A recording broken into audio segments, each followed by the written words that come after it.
Erev Tov Lekulam, a good Erev Shabbos. We are now in Erev Shabbos Vayakhel HaChedesh. This Shabbos is Shabbos Mevorchim for the month of Nisan. And it's also the portions of Vayakhel and Pekudei and HaChedesh.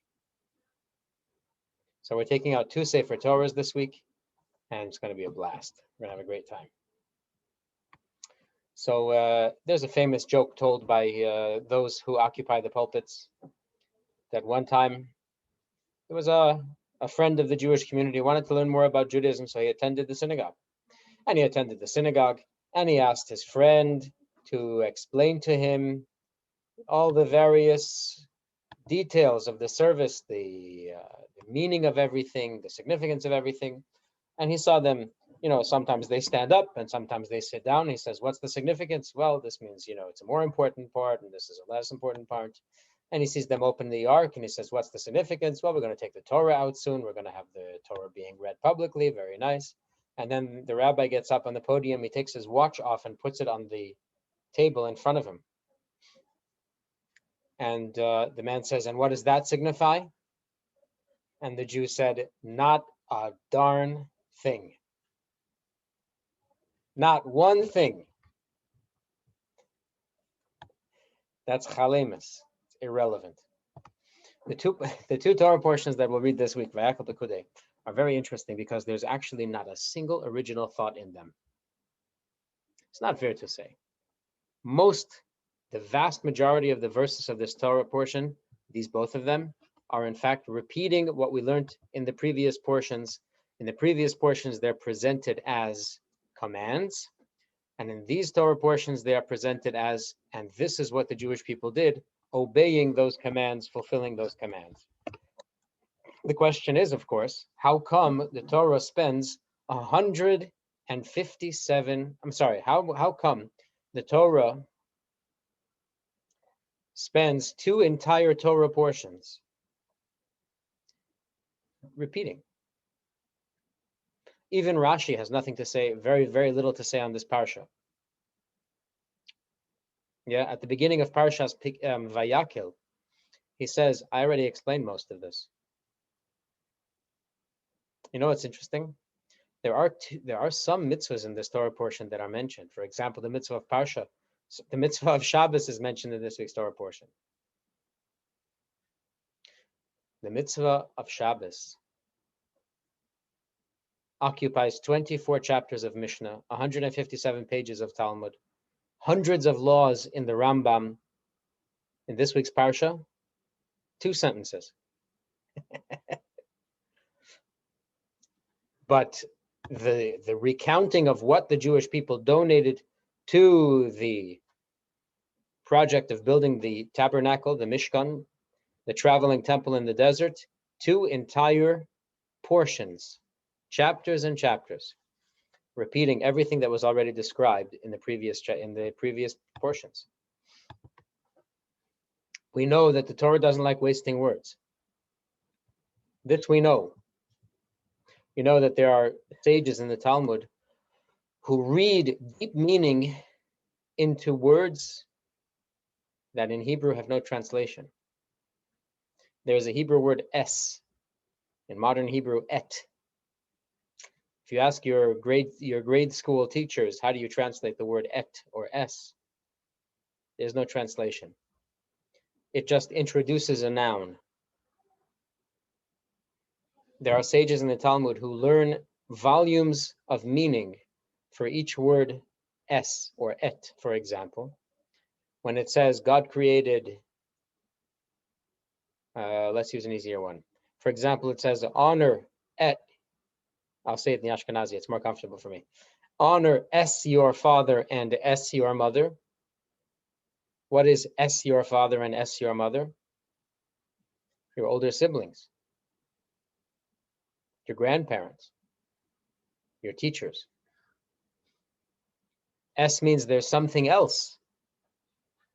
In addition to what's written clearly in the verse, there's other things that you have to know.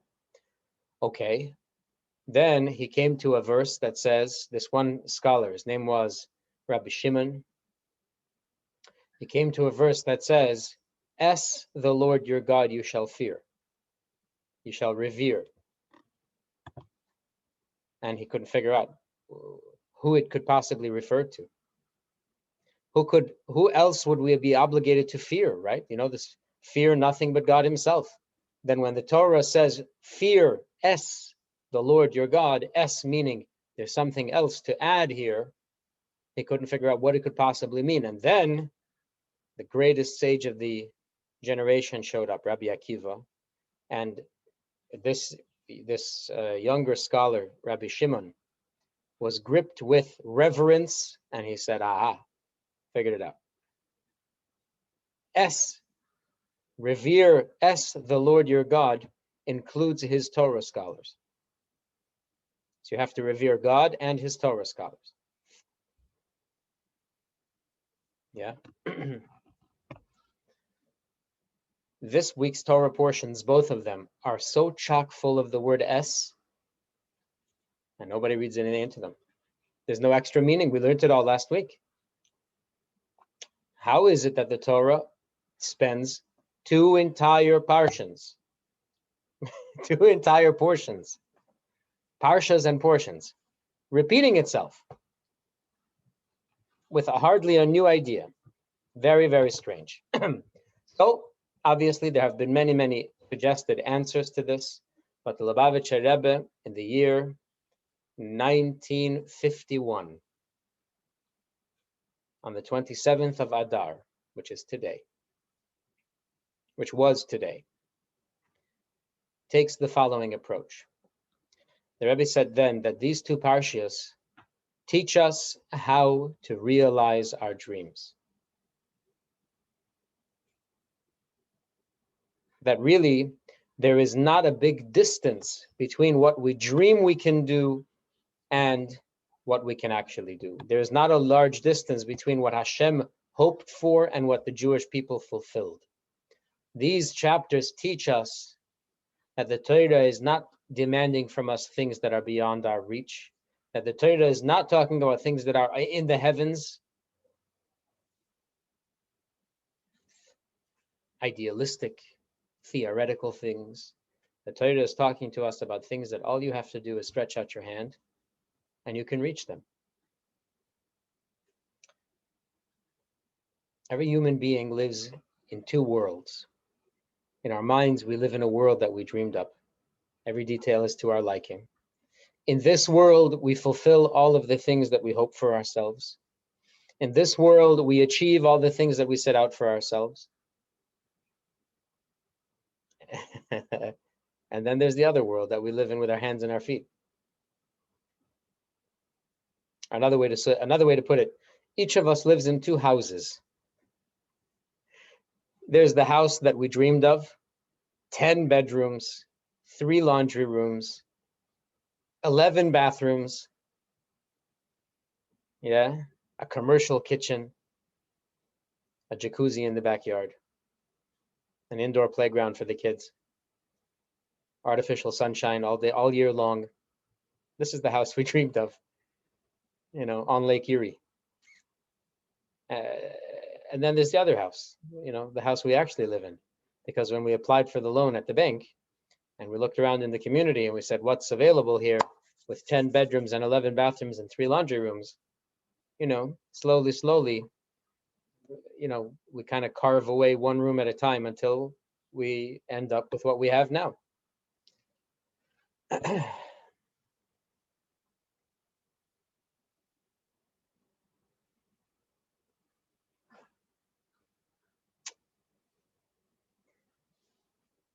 That's how politicians work also, isn't it? There are all the things they promise to do, and nobody would accuse them of lying, God forbid. These are the things that they wish they could do if only they had the power. And then they get into office, and the overwhelming position and pressure, it takes all the wind out of their sails, and they just can't bring it into actuality. They can't realize it in the real world. you know what we're talking about. We have such high hopes. The man speaks such a good game, or the lady speaks such a good game, and then they come to office. Somebody once said,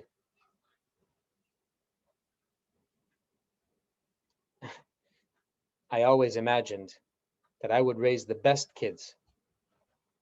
I knew that I could raise kids better than anybody else. And then I had some. Yeah, it changes things. There's a joke.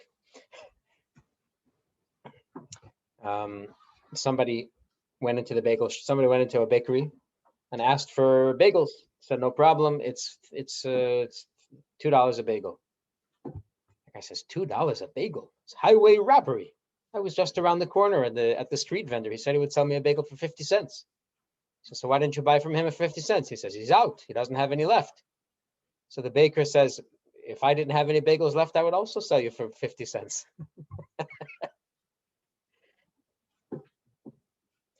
The previous Rebbe once gave a very beautiful analogy for this. One time, they made an art gallery, an art show, the most beautiful paintings of this one painter, and all the great scholars of art came to visit. They were so impressed, and they delighted in the art so deeply. And then a simple farmer came to look. He looks around. Most of the stuff he doesn't understand. It's lines and streaks and whatever. But he sees, his eye catches something that's familiar to him. It's the landscape. It's a painting of a landscape looking over a field of wheat. So, field of wheat, I'm at home. He goes to take a closer look, and he starts laughing, and he says, Bach, this calls himself an artist. Unrealistic. So all of the deeply sensitive artists, they take offense to this. They say, what do you mean unauthentic? Look at it. It's every detail, every shadow. He says, come on, guys. There is a bird on one of the stalks of grain, and the stalk is standing upright.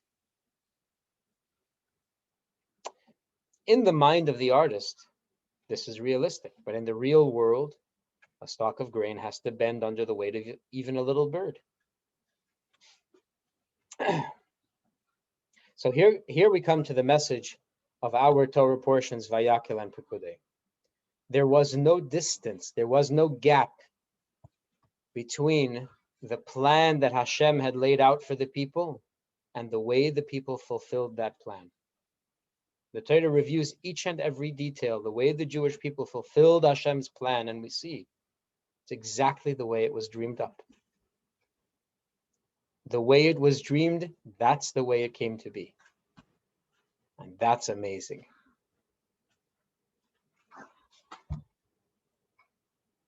Not that everything came together by itself, obviously. The people had to put in a tremendous, tremendous effort. They worked hard for this. The Torah describes every group and how they worked, and the artisans carved, and the builders built, and the ladies were weaving. It was hard, arduous work, and the people donated. Boy, they donated. They gave everything they had, physically and financially. But at the end of the day, they got it. Bottom line is they got it. What does this tell us? If this is true, not if this is true, as this is true with the command of building the tabernacle, the Mishkan, this is true about all of the commands that Hashem gives us. The way Hashem envisions your service is exactly the way that you are capable of fulfilling it. It doesn't mean it's going to be easy. It doesn't mean it's going to be for free. But it can be perfect. It can be exactly as Hashem dreamed it up, desired it, envisioned it. So you might say, well, life happens. What about the principle that life happens? Well, life is the product of the Torah. What do the Chachamim say? The great Jewish sages, they say Hashem looked into the Torah and through the Torah created the world. That means Torah is the code, right? The coding language for the world. the coding language itself is going to become an obstacle. The product of the code is going to be an obstacle to the code. Doesn't make sense. It's the product of the code. No, there's nothing in the world that could stand in the way of a good, solid effort to fulfill your purpose exactly the way Hashem envisioned that you could do it. It happened one time that a chassid from Kiryat Malachi, his name is Rabbi Heber, he once asked the Rebbe in a private audience, how is it possible to handle all the things that are on my plate? I'm on the verge of overwhelmed. You never say to the Rebbe, I'm overwhelmed. So how can I handle it? And the Rebbe said, well, first of all, decide that you can handle it. A good, heartfelt decision that you can handle it is the first step. You will reveal those abilities that you have already inside of you.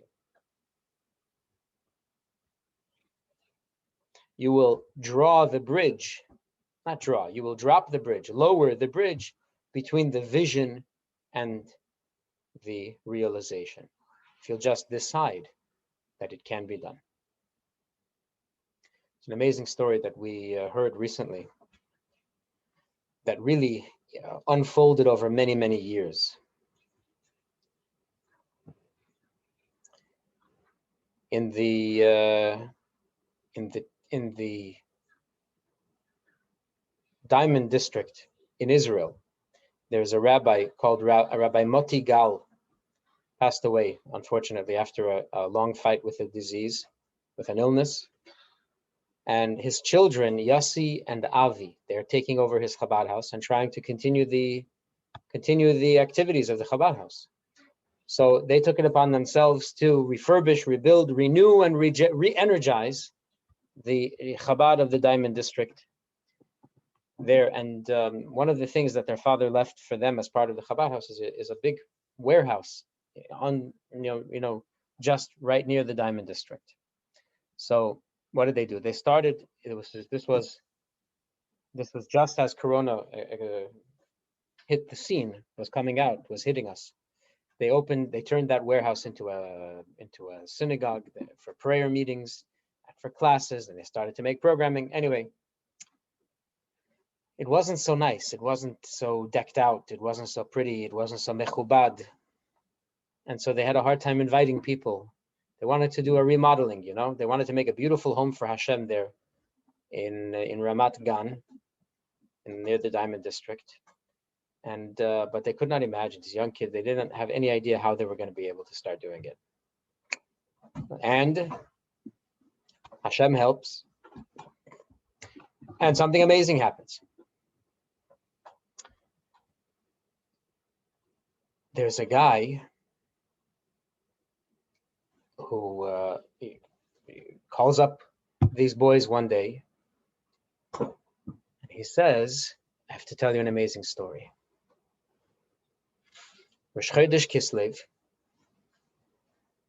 the Shaliach, Rabbi Yoni Schneerson, from the hospital Shaarei Tzedek, he calls him on the phone. He's younger than me. I never knew him before. And he says, I heard an incredible story, and you should be able to do something with the story. What is it? First of all, the first miracle in the story. The story is like this. Sorry for that confusing introduction. The story is like this. It was 21 years ago, around noon time in the year 2001. A diamond dealer, his name is Tamir. He walks into the office of his neighbor, an older guy, I don't know his name, and he sees that the office is in a mess. The office is in turmoil, everything's upside down, there's junk all over the place. He says, what's going on here? He says, I had a fight with my parents and I'm cutting them off. I don't want anything to do with my parents.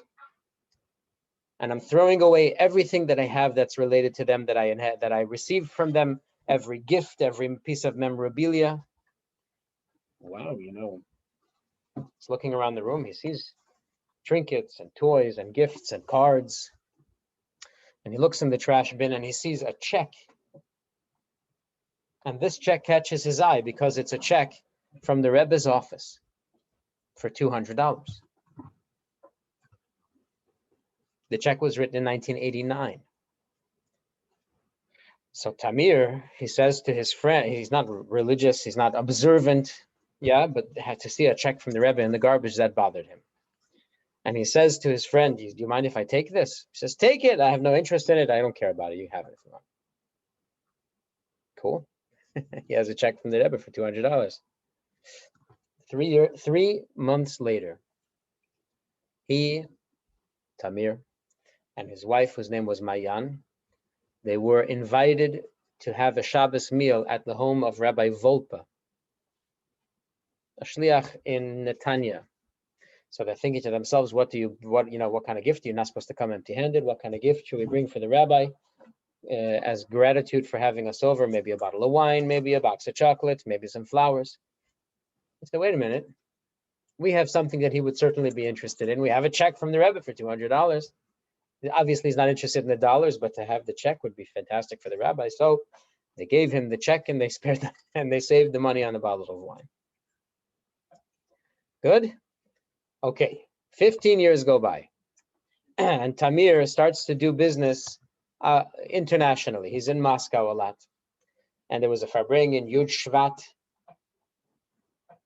and he's sitting in the big Chabad synagogue in Moscow called Marina Rosha. I don't know how to pronounce that word. And he hears the building manager, whose name is Rabbi Weisberg. He's telling somebody that yesterday I won a raffle.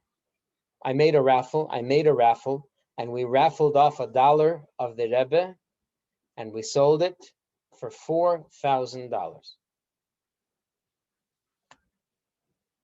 Tamir says, $1 from the Rebbe sold for $4,000. How much would a check for $200 have sold for? Half a quarter of a million, $500,000. What did I do? Here I am burning away my life across halfway around the world from my home. And I just, when I went to that rabbi's house, I threw away a treasure. I should have bought him a bottle of wine. Anyway, he comes home. He tells his wife the story. He's a little frustrated, a little upset. What should we do? So they discuss, maybe they should call Rabbi Volpa, and ask him maybe they could have the check back, perhaps. He's a little embarrassed to do that. So several months go by and he doesn't have the guts to make the call. Can I have my gift back? Doesn't feel right. But then Rabbi Volpa calls them. Rabbi Volpa calls them on the phone. He says, I'm making a fundraising thing for the Chabad organizations in Netanya. I found your name in my computer on my lists, and I wonder if you'll be willing to participate in the fundraiser. They say, absolutely. You know what we'll do? We'll double what you're asking, but we would like in exchange, if you don't mind, the gift that we gave you 15 years ago, the check. And he says, you know what? Rabbi Volpa says to them, you know what? Something strange about that check. That check sat in my desk for years, and I didn't do anything with it. I didn't research it. Nothing. But then several months ago, there was a terrible tragedy in Ramat Gan. A shliach named Rabbi Moti Gal passed away, unfortunately. And I was trying to figure out how I could encourage the family and the widow. And so as a gift, as a token of encouragement, I gave them the check. I don't know what happened since then. Mrs. Rebbitzin Gal has the check. Okay, so they don't waste any time. They call Mrs. Gal on the phone, Rebbitzin Gal, and they say, we're looking for the check. The check that Rabbi Volpa gave you. We actually, whatever. She says, it's interesting. We made a program, and we were raising money, and we gave the check as a incentive for the one that helped to run this program, a big entrepreneur, an IT guy. Anyway, he has the check. they start to realize that they're not going to get the check, right? It's lost to them, basically. Anyway, many months go by. Tamir is in his office, and he goes to visit his friend, the guy that he got the check from way back then. And they start to talk. He says to his friend, he said, I don't understand. How did your father get a check from the Lubavitcher Rebbe? He has no connection to Chabad. He's not like a religious person. How did he end up with a check from the Lubavitcher Rebbe for $200? The guy says, I don't know. My father had a friend in a place called Ramat Gan. His name is Rabbi Moti Gal. And one time, the rabbi was in a difficult financial position, and my father gave him a big donation. And as a gift, Rabbi Gal gave my father this check from the Rebbe for $200. And now the check went in a big circle and is now back by Rebbetzin Gal, where she can again use it to help to fortify and solidify her organizations, her projects. Amazing. The story spread and the fundraiser picked up. And now the boys in Ramat Gan have enough to build a beautiful, beautiful shul, synagogue, community center in that warehouse. And this is how it goes. Exactly as you envisioned it, that's how it's possible to fulfill it, to actualize it, to bring it into reality. But the message is much broader than this, yeah? These miracles that were wrought by Hashem in the case of the tabernacle, the traveling temple in the desert, the Mishkan, as well as for these brothers in Ramat Gan and anyone else who experienced miracles, miracles don't come for free. Oh, Hashem made a miracle. Miracles don't come for free. Hashem doesn't do a miracle for no reason. Before Hashem does a miracle for the people have to perform a miracle of their own. You know what the miracle was in the case of the traveling temple in the desert? There's a famous line that Jewish fundraisers use. They toss it around regarding this week's parsha. They say this was the first and last time that a rabbi ever said, please stop sending money. There came a point when Moshe Rabbeinu looked at his coffers and he says, we have too much. And he sent a message to the people, please stop sending money. The people gave of themselves so completely, so fully, so lovingly, so enthusiastically.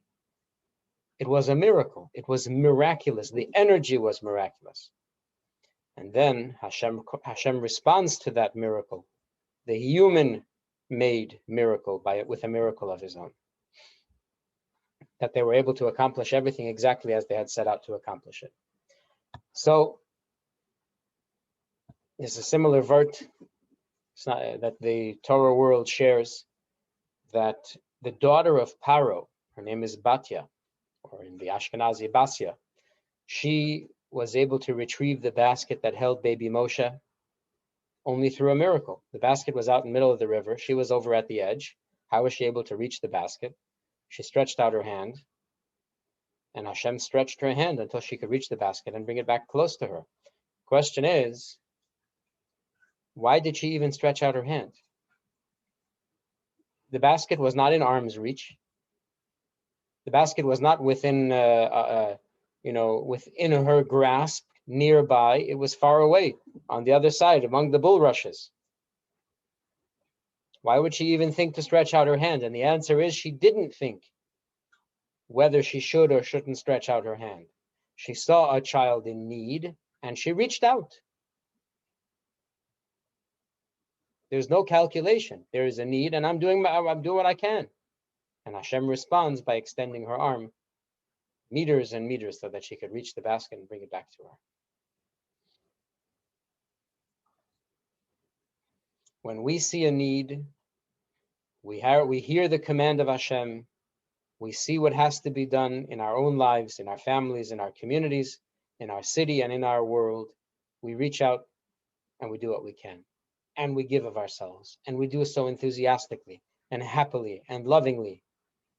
It's a miracle every time, and Hashem will respond by allowing us the privilege of fulfilling that mission exactly the way it was envisioned. This week, in the synagogue, in Shul, we'll finish reading the book of Shemos, the second book of the 5 books of Moses, which basically is a description of the Jewish people's redemption from Egypt. This Shabbos is also Shabbos HaChodesh, when we'll read about the first command that the Jewish people received in the land of Egypt. It's also the month when we will bless. It's also the Shabbos when we will bless the month of Nisan, which is the month of redemption. We were redeemed. We were redeemed in the month of Nisan, and we will be redeemed in the month of Nisan. If we will act in a redemptive manner, not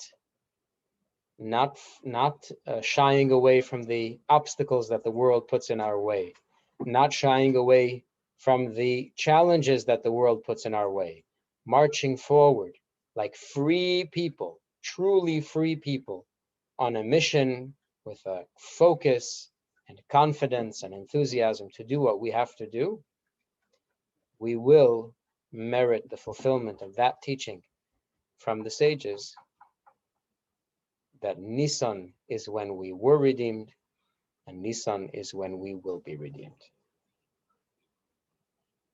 Have a wonderful Shabbos, and a wonderful month, and a kosher and a happy Pesach. And thank you all so very much for joining.